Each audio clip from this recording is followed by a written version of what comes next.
What is going on, guys? It is BoogiePod episode 27.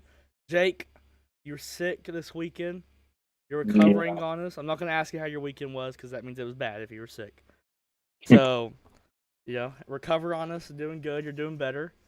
Um, Sports are kind of on the down low right now, but we had a huge fight card this weekend. We'll talk about that. We'll do our college baseball pick'ems, and we'll also go over week one kind of the MLB season. And that's about it. We should have a short episode today, so short and sweet.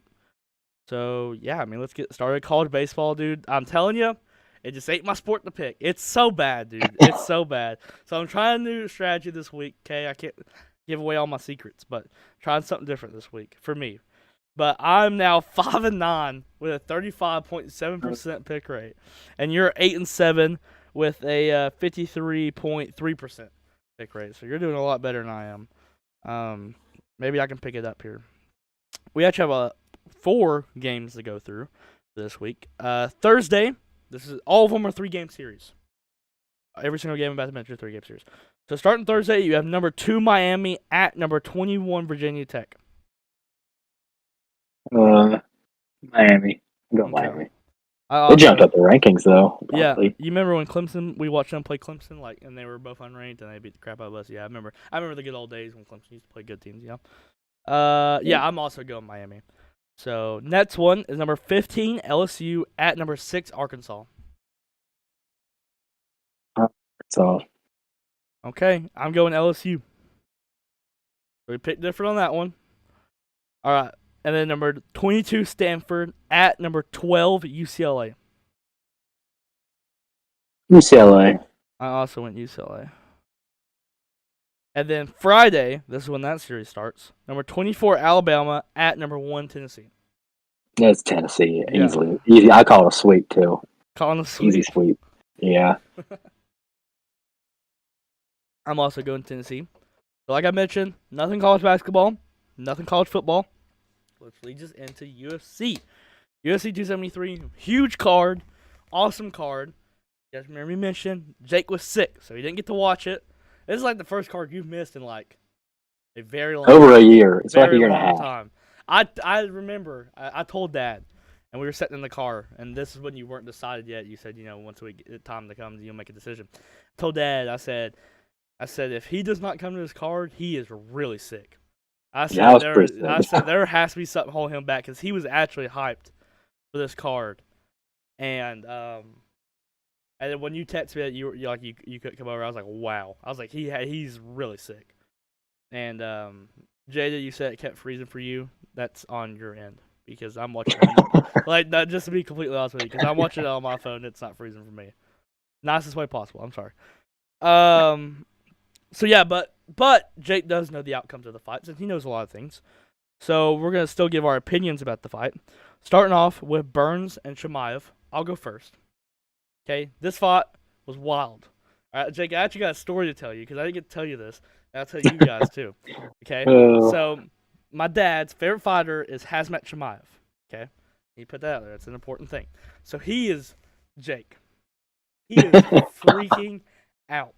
We thought it was going to be bad. It was worse than what I thought it was going to be. It was really bad.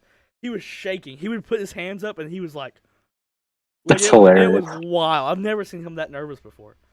And at the very at the very beginning of the second round, or it was at the very end of the first round, I jumped up, and because Gilbert Burns hit him or something, like we all jumped or something like that, all at the same time, and the TV went boom, and the so that was freaking out, dude. So I whipped out my phone, I pulled it up on my phone, I handed it to him. They were all huddled up in the corner, and I was trying to fix the TV, so we missed like half the second round.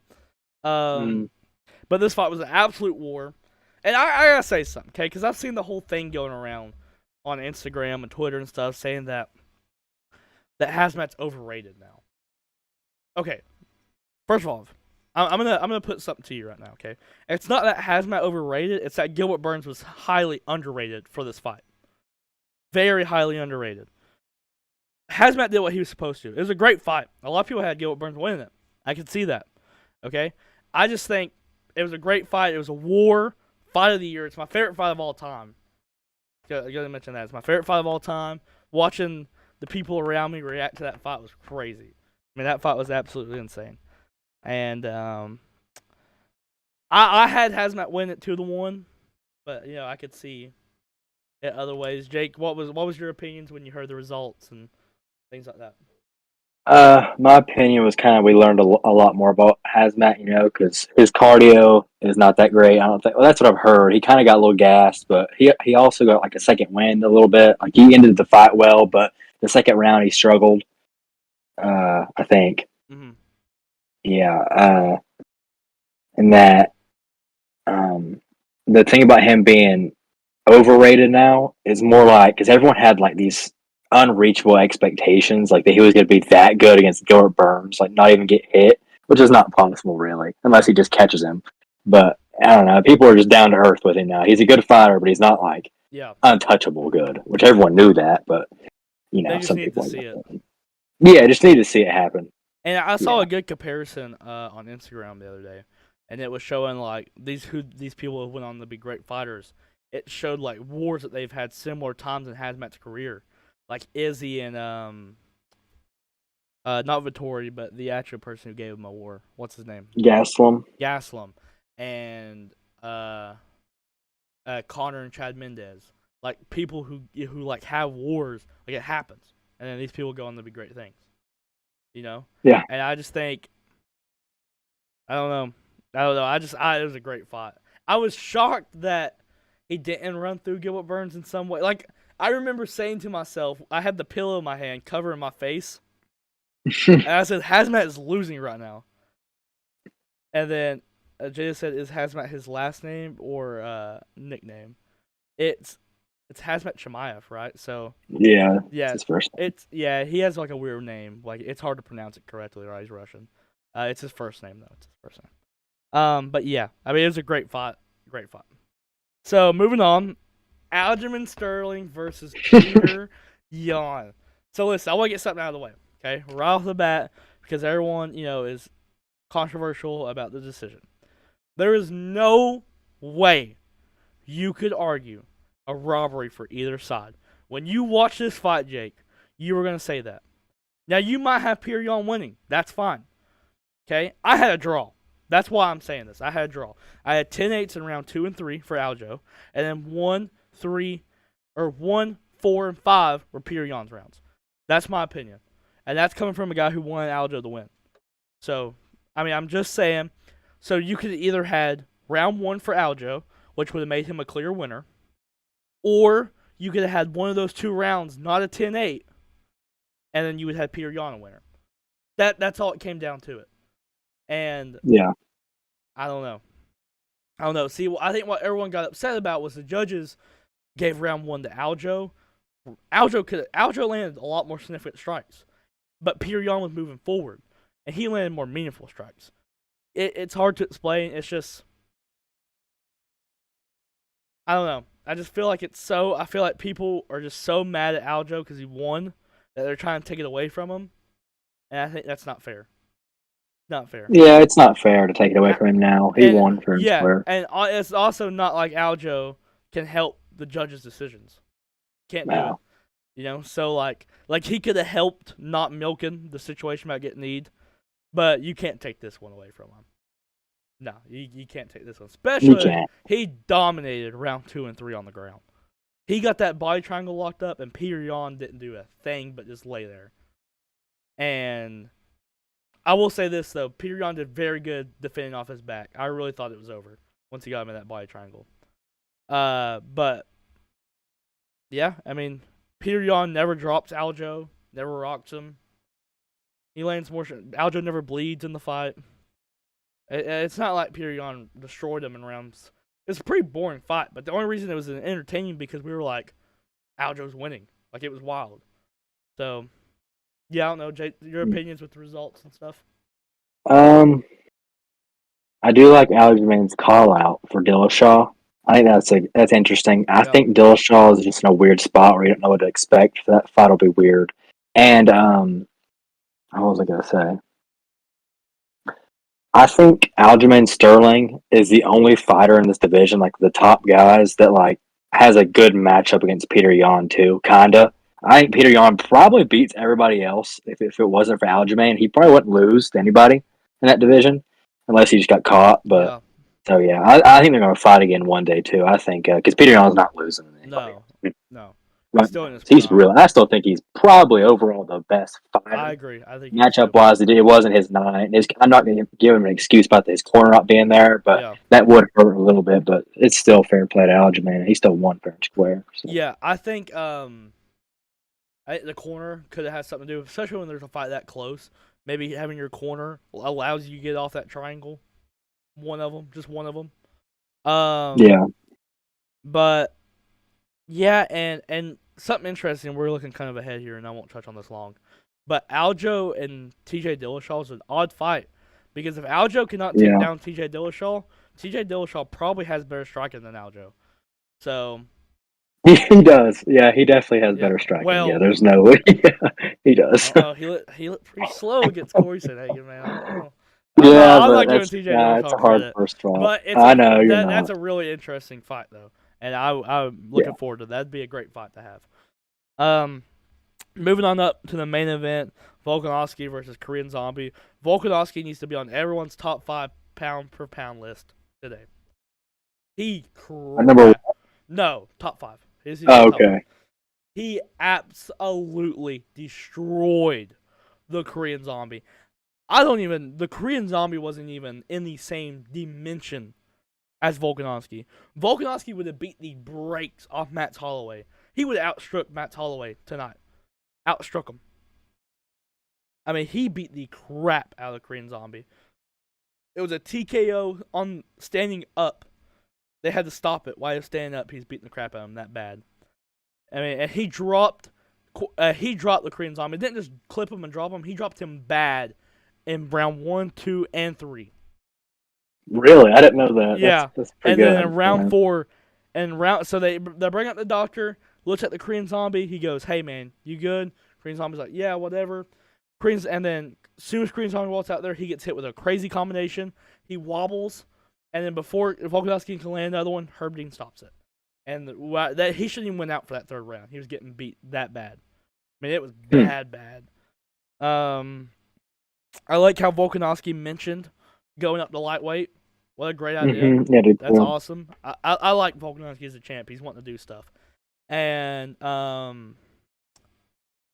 then Henry Cejudo also coming back to the pool. So makes things interesting. He wants Volkanovski for sure. The way Volkanovski just looked, man, that'd be a great fight. I think, yeah, I'd like Volkanovski against Cejudo off of a long break. Yeah. So what's your opinions on the result and stuff? I don't really know much about this fight. People haven't been talking about it as much. It's kind of getting lost because it was probably so dominant that the other two fights are getting talked about more. But yeah, Volkanovski is definitely number 2 for pound for me right now because he was 2 and he's being kind of weird. So Volk's 2 and Usman's 1. Yeah. But yeah, I hope he moves up and fights the winner of Oliveira and Gaethje. But that everyone knows that's not going to happen because Conor McGregor probably wants to fight. But I hope it can happen. Why not do Conor and Volk at 155? Volk did say he wants to beat all the past featherweight champions, and Conor's not been beaten yet. So why not? Yeah, it makes sense. It doesn't make sense for Volkanovski to move up and have no belt, but it makes sense for money. Yeah. If Conor wins, though, the belt somehow at lightweight, there you go. That would be great. That'd be wild. And then we have actually a pretty good fight night. The card is not all that well coming up next Saturday, but the main event's really good. And it's Luque versus Bahel Muhammad. Yeah. Jake's favorite fighter. Jake, what's your prediction in this fight? Early prediction. We have Luque by submission. Luque by submission, I like that. Because Bilal is being a wrestler now. Yeah. I have Luque by knockout in round 2. I think he stuffs the takedowns and knocks him out again. I just think it'll take longer. I don't know. I think this is a weird fight because I could definitely see Muhammad just taking him down and holding him there for 3 or 5 rounds and winning. But yeah. And Luque's gas tank sus. So I hope he's okay. But we'll see.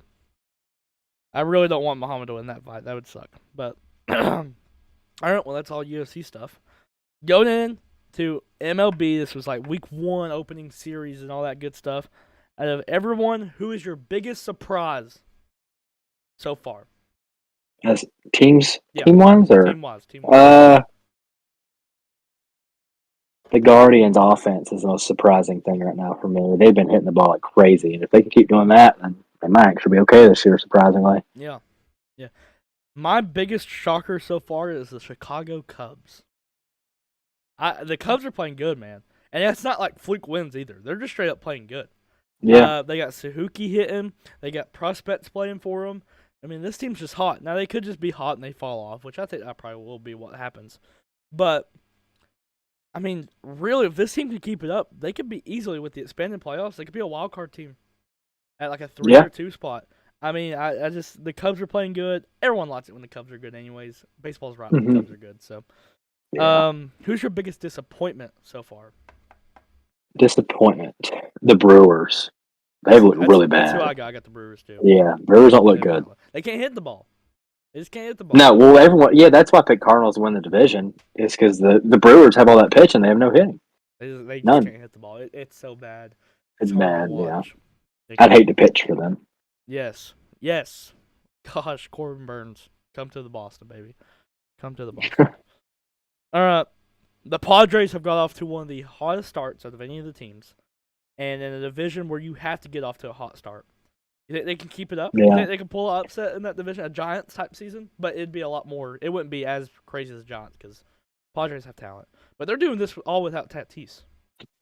It's true. Yeah, I think they can, but they have to be able to survive until Tatis gets back, and the pitching has to stay healthy. Because last year they collapsed because everyone got hurt. All their pitching got hurt. Yeah. So if they stay healthy and they keep playing pretty good, they can go in. They can fade in and out. That's like every team does. But yeah, they could. I don't see them doing it, but they're a playoff team in my eyes. But Yeah, still. I agree. Yeah, they're definitely a playoff Yeah. team. Yeah, their pitching has been really surprising. Speaking of surprising things, obviously Yu Darvish is going to be good, but those other guys have really stepped up and they've done really good this week, and Yeah. maybe they keep it going. All right, Jake, and so all you guys, okay, we're gonna start doing this every week. Every time we have the podcast, we're gonna do this. If the season ended right now, who would you give the MVP trophies to in the American League and the National League? Okay, Jake, we're gonna start off with the National League. Is that okay? You want to start? Okay. Who you got? Sure. Yeah. It's not as easy. Matt Olson bias. He's batting 500. So. I mean, bat 500. That's fine. I mean, I Yeah. don't blame you. Sure, pick your own guys. Who cares? I got Nolan Arenado. Oh yeah, duh. I forgot Yeah. about Nolan Arenado. He's batting 500 right now. He already has 2 home runs with a 1.788 OPS. And he's also on my fantasy team. Maybe a little biased, but he's been tearing it absolutely up. Nolan Arenado has. So Yeah. he needs to stay hot. American League. Me and you were talking about this before. We didn't give each other our picks, but we both kind of smiled. So who you got? Stephen Kwan. That's who I got. Yes, sir. Man. Guardians. He's great. He's a slugger. Is he a rookie? Yeah. I think he's a rookie. I'm pretty sure Well, he's I mean, younger. They might as well just give the trophy away. I mean, Bobby Witt. Nah, Jr., he's that really sucks. good. That sucks for Bobby Witt Jr., man. There goes Rookie of the Year for Bobby Witt Jr. I mean, this dude, he has a 692 average. He has 0 home runs right now, but he has a 1.762 OPS, and that is wild. The dude's average, so he just hits, man. Just hits. Yeah. He don't get out. Yep. Just hits. It's crazy. It's absolutely wild. I mean, he's been on fire. If he can keep it up, the Guardians might be able to make a wild card run. Maybe even who's Central? They might. That's the White Sox division. Oh, never mind. Yeah, I mean they'll make a wild card run. Yeah. We got nothing NFL to talk about. So, all of you guys in the comment sections, if you guys have any questions, ask them away now, and then we'll respond to them here in a minute. Jay just said Dansby's disappointment for me right now. Dansby is really bad. He struck out over 10 times in 15 at bats. He's on a contract year. He's gone after this year. But wow. Yeah. Okay. Well, while they're getting their questions in, Jake, you got any questions? I got a good one. I saw. All right. Dabo Swinney is under fire for everybody again because He says he thinks that college football is going towards a great reset or something like that. Where he thinks there's going to be like a bunch of teams split off and make their own league because Clemson and Alabama aren't like Middle Tennessee and stuff like that. And what do you think about that? I mean, Old Dabo. he is what he is. He's if he's saying that being meant to take seriously, he's a clown. But I also Fun. there's half of me who thinks he's just saying it to be saying something. You know what I mean? Yeah. I do think I do think if the non-Power 5 teams would split up and make their own league, college football would be a lot better. Imagine every single game you had to play, even out conference games, had to be Power 5. I mean, every game would be just. I think college football would be better that way. Obviously, they're not going to do that. It will be later in our lifetime if they ever do that. But yeah, I mean, if he's being straight up honest, clown. There ain't nothing. I'm a huge Clemson fan, but he said some weird stuff in the past. The only time I've actually straight up defended that man though, when they gave him hate, was whenever he ran out first out of the tunnel. Yeah, and that they was tried to say stupid. they were trying to make that whole thing about him. I was like, oh my lord. But besides that, yeah, I think like what are you even talking about? Like, come on, they're not gonna do that. My computer is on 1%, so okay, all right, let's speed run this. we gotta wrap it up. Okay, all right. Jada said he is Oh wait, I guess it's still about Dansby. He is getting me negative in fantasy really bad. He is benched for a while. Jada got some on the bench. There you go, Jada. Give him the harsh reality. Yeah. All right, guys, that'll do it for us. Let's see. Quick picks coming out tomorrow, and we'll see you guys next week. Peace. Bye.